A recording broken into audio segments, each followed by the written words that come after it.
Let's now tell you about the startling findings of a new report, which says that a tuberculosis research and advocacy group now suggests that the COVID-19 pandemic and resulting lockdowns could have a devastating impact on the global tuberculosis burden in the coming years. The analysis is focused on 3 high TB burden countries, that is, India, Kenya and the Ukraine, where disruption of tuberculosis care could have a significant impact. The current lockdown has disrupted basic TB diagnosis, treatment and prevention for around 2 months in almost every country. And once these lockdowns end, it would take another 2 months to get TB services back up and running, and what could result in a rapidly growing pool of undetected and untreated tuberculosis patients. Up to 6.3 million more people are predicted to develop TB between now and the year 2025, and 1.4 million are expected to die as cases go undiagnosed and untreated during these lockdowns. Under normal conditions, tuberculosis already kills 1.5 million people in a year, and more than any other infectious disease.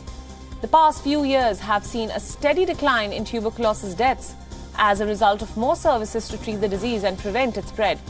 But this coronavirus lockdown across the world will set back global efforts to end TB by 5 to 8 years.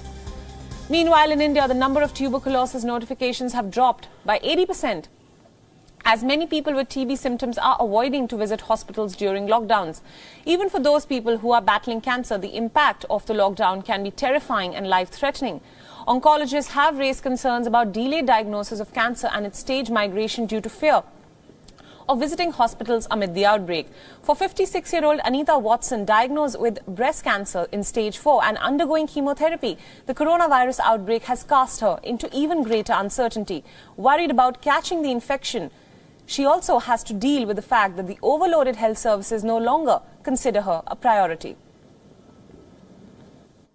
Well, I mean, when you're going through cancer, you all have a card, and that's mine. And that little card is your lifeline. So you know that if you've got any problems, if you feel ill, unwell, you can pick up the phone and get through to the chemotherapy ward, and they're going to treat you. They're going to sort it out straight away.